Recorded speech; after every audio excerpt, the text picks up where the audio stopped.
In this episode, I'm going to go through 5 more books that have had a massive impact on my life. In episode 19, I reflected on 5 books that have changed my life, and I really enjoyed looking back at the stuff that I learned over the years and reflecting on that. So today, I'm excited to share a little bit more of what I've been learning, what I've been reading with you guys today. My name is Sam, and I'm the host of the Lonely Chapter podcast, where we speak to interesting guests weekly, finding out their stories as well as the lessons that they learn along the way. Thank you for listening. This one was made for your enjoyment.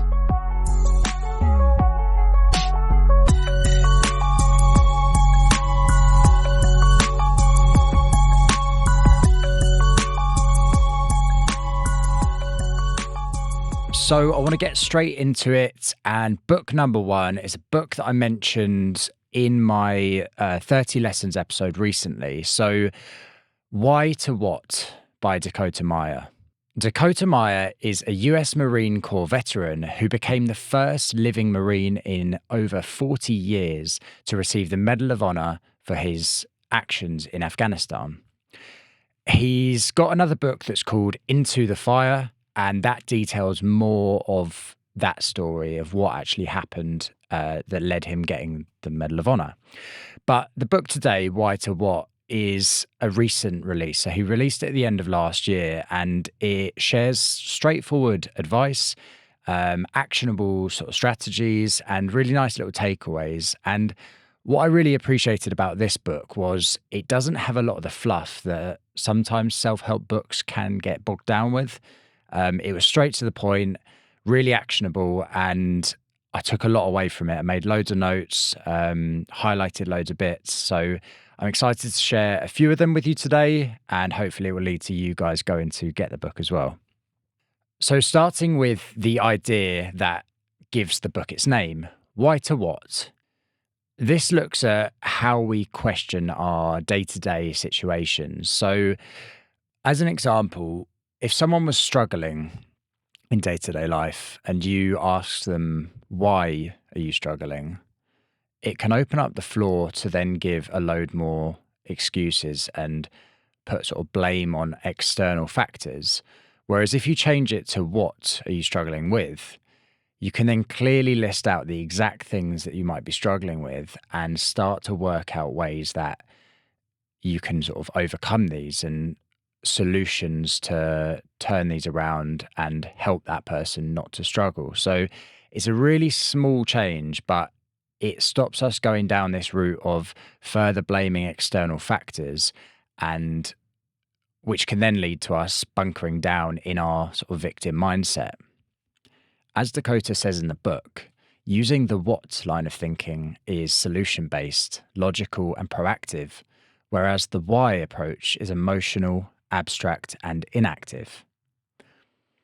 The second idea from this book that I really, really liked was the idea of owning the dash. So think of a tombstone, a headstone at a graveyard. When you see that, you've got the bits of information on there are the person's name, the date they were born, and the date that they died. Those 2 dates are probably the 2 least important days of that person's life. What Dakota speaks about is the dash in the middle. So that dash in the middle, we don't know how long that is, but that's the bit that we have control over. We don't have control over the day we were born or the day we die. That dash in the middle is the most important part. And by working daily to maximize our potential and maximize our dash, or at least maximize our impact, however long our dash may be, that is what it's all about. So again, I really like that idea of looking at the present, looking at what we can affect. We don't know how long we've got, but we can also work hard to make an impact in the time that we do get. Those are just 2 takeaways from this book, and it's quite a short book, but there's loads more takeaways in that book. And I don't want to just list them all off because it's not fair on him. I think it's well worth reading. So if you resonate with those other 2 ideas, I would go and get the book now. You pause this podcast, go and get the book and come back to it. And I think you'll really enjoy it. I found so much value from it. But yeah, if you do go and get it, let me know what you think. And on to book number 2. So, book number 2 is The Forgotten Highlander by Alistair Urquhart. To give you a brief understanding of Alistair's journey, I'm going to read out this synopsis. So, Alistair Urquhart was a soldier in the Gordon Highlanders, captured by the Japanese while stationed in Singapore. He survived the labour of the Death Railway, given that name due to the number of people who died making it. If you're interested, that was approximately 90,000 civilians and 12,000 Allied prisoners of war. And he was eventually taken on one of the Japanese hell ships, which was torpedoed en route to Japan. Almost everyone on board died, and Alistair Urquhart spent 5 days alone on a raft in the South China Sea. He was eventually rescued by a whaling ship and was taken to Japan and forced to work in a mine close to Nagasaki. 2 months after his arrival, a nuclear bomb was dropped just 10 miles away by the United States. So it's fair to say that he went through a lot in that time. And he wrote this book in 2010. So after 60 years of silence, he was 92 at the time he wrote it. And he wrote it because he wanted to remind the world of the inhumanity at that time. He didn't want it to go forgotten. Obviously, with time, we do forget about things and forgiveness is given. But he went through so much that he felt he had to write it. And reading that book, it's very harrowing at times to read. It's a really raw description of what he went through, but it really just lays out plainly exactly what he went through, and so many people like him went through and unfortunately didn't make it back. So hearing his story firsthand and what he overcame to be here still was really, really inspiring. And that's another aspect of it, is the inspiration that comes from this book. It's looking at human behavior and that desire to live, that desire to keep surviving day to day, and what that can actually do for us and what we can actually put up with in our lives. It's difficult to comprehend, I suppose, in the modern day, but what he went through, and to still be able to keep going day to day and just turning up and surviving, is a testament to himself, but it also is a testament to the human nature. This book reminds me a lot of Nietzsche's line, which is, "He who has a why to live can bear almost any how." So again, it's just, if you've got that reason to live, you can bear almost any how. Book number 3 is The Choice by Edith Eger. Edith is a Holocaust survivor who was sent to Auschwitz in 1944 at age 16. She tells her story of the moment that she was separated from her mum by Joseph Mengele, nicknamed the Angel of Death, before her mother was then murdered in the gas chambers. She then talks about the moment that she was forced to dance by that same man in her barracks that very same night. She details the 55-kilometre death march between concentration camps, where, when she couldn't walk anymore, 2 people walking beside her managed to hold her up and keep her going till she got there. This book is very similar to Man's Search for Meaning by Viktor Frankl, which is a book that was in my first list in episode 19, and I've mentioned multiple times to different guests as well. In that book, Viktor talks about the fact that you can take anything away from a person apart from the option to choose their own reaction in any given scenario. And that comes through a lot in this book as well. Again, how Edith chose to respond given her situation is, again, a testament to her, but also a testament to human spirit as well. So a quote from this book that I really love: "My own search for freedom and many years of experience as a licensed clinical psychologist have taught me that suffering is universal, but victimhood is optional. There is a difference between victimization and victimhood. we are all likely to be victimized in some way in the course of our lives. And it's that line in the middle, victimhood is optional. 3 words, but again, looking at what we do in 2025 in a lot of spaces, when we complain about things or when we point out flaws in things around us, it's very easy to put yourself into that victimhood mentality and start to blame external factors. And whilst you might be victimized, you don't have to become a victim. You can choose how to respond in that moment. And there's power in responding positively and trying to make change. Again, I think a lot of the time we don't actually try and make change. We just like to complain about things. And whether that's a cultural thing, I don't know, but I think it's something that we can do better as a society, is to try and make actions to improve our lives rather than just complaining and sitting in that victimhood mentality. Edith then worked on as a psychologist after the war and used her own experiences of what she went through to help others as well. So she's really experienced in this and some really good insights in this book. Again, I'd recommend it. Like I said, it's very similar to Man's Search for Meaning in a way, and they did actually become good friends, Edith and Viktor Frankl. But yeah, if you've read it, let me know what you thought. If you haven't, go and get it. Book number 4 is by Adam Kay, and it's called This Is Going to Hurt: Secret Diaries of a Junior Doctor. You may have seen the BBC One adaptation of this book, which was excellent, but the book's well worth a read as well if you haven't already. So Adam details his diary entries throughout his time in medical training and into his first few years working as a junior doctor in the NHS.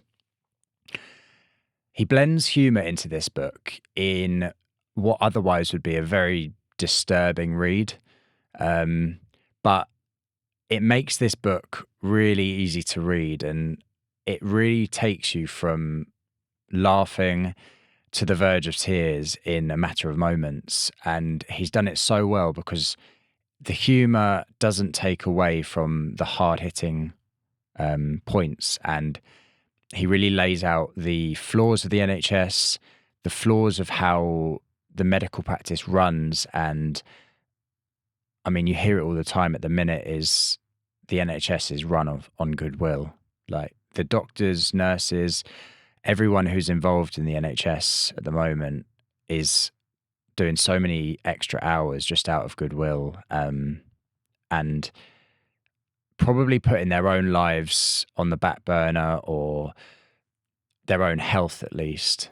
Just the sheer number of hours that they work, the sleep that they give up in order to do what they do. So thank you to anyone listening who does one of those roles and makes those sacrifices for us. I think it's really important to appreciate that as well. In this book, Adam lays out one of the responses he's asked when he's asked about the role of a doctor or the job of a doctor. He says, "I told them the truth. The hours are terrible. The pay is terrible. The conditions are terrible. You're underappreciated, unsupported, disrespected, and frequently physically endangered. But there's no better job in the world."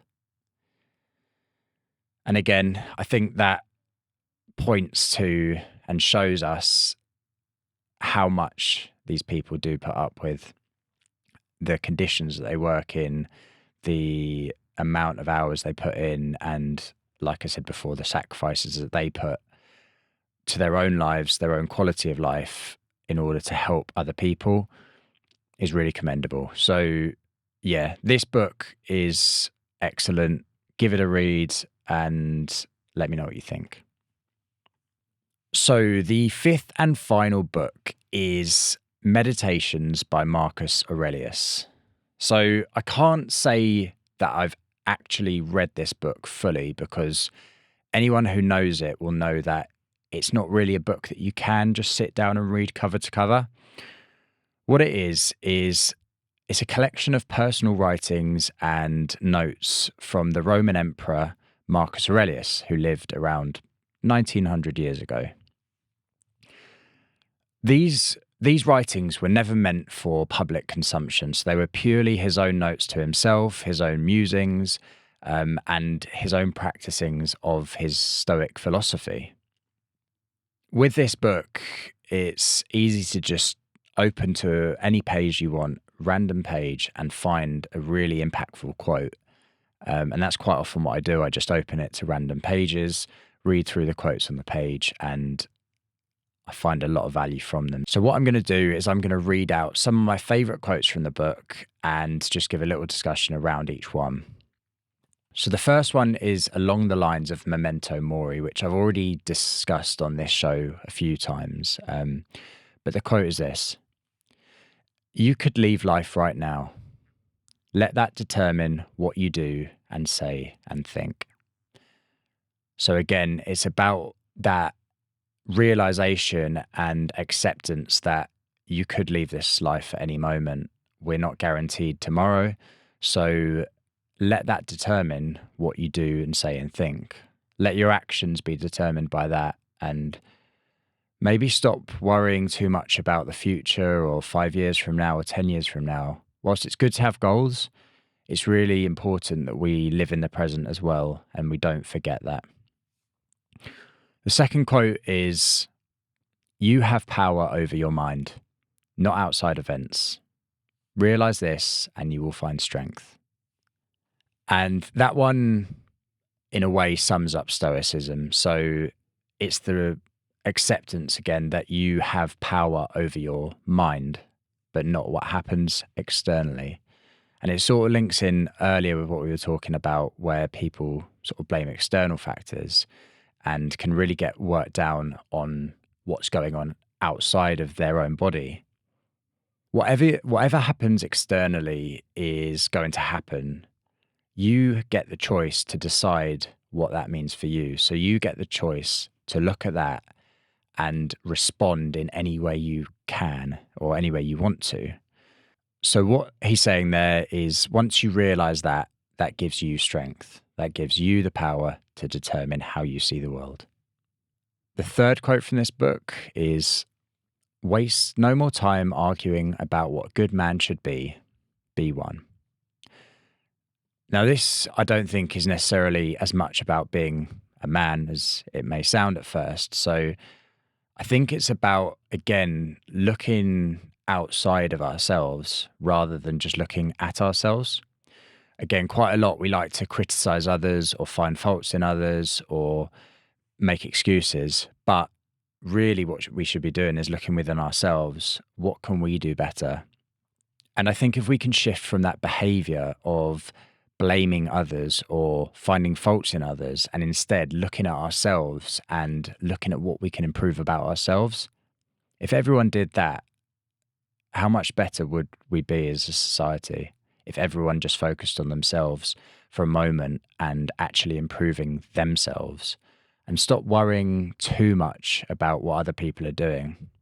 The fourth and final quote from this book is a little bit longer.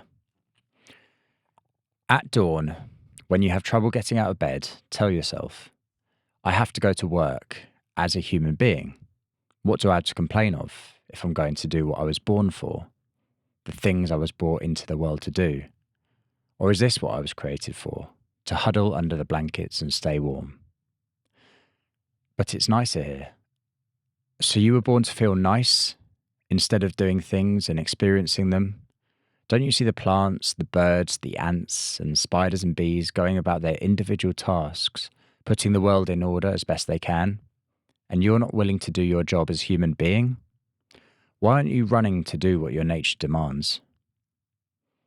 But we have to sleep sometimes." Agreed. But nature set a limit on that, as it did on eating and drinking. And you're over the limit. You've had more than enough of that, but not working. There, you're still way below quota. You don't love yourself enough, or you'd love your nature too, and what it demands of you. People who love what they do wear themselves down doing it. They even forget to wash or eat. Do you have less respect for your own nature than the engraver does for engraving, the dancer for dance, the miser for money, or the social climber for status?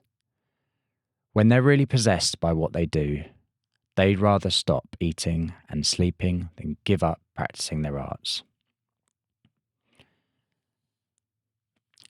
I don't think I need to say much more on that one. I think it's an awesome sort of back and forth of someone's mind. It's almost like that little voice responding. But it's a nice reminder that when we think maybe in the moment, oh, I don't like this job that I'm doing, or life at the minute isn't what I want it to be. Well, your job is to be a human being. That's everyone's job. That is what we're put on this planet to do. So we can always work towards that and doing that better, regardless of our situation. So it's reminding ourselves of that and working hard each day to be better. So there you have it. 5 more books that I've been reading that have had a massive impact on my life. And that's following on from episode 19, where I went through 5 books that have changed my life. I really hope that you've enjoyed this episode, and I'd love to hear your experiences of these books, if you've read any of them, or if you do go away and read them after this episode, what you think of them. If you think I've missed any, then let me know below, as I'm always looking for new books to add to my reading list. If you're listening to this now, then I just want to ask you quickly to do a couple of things for me. Firstly, if you can share this episode with a friend. If there's one person that you think might find value from it, please do just share with them now. Take that link and just ping them a message. Please make sure that you are following this show wherever you're listening to ensure that you do not miss an episode going forward. And it also helps the show get shown to other people as well. So thank you for that. You can also follow on Instagram at Lonely Chapter Podcast. And lastly from me, thank you for listening and stay curious.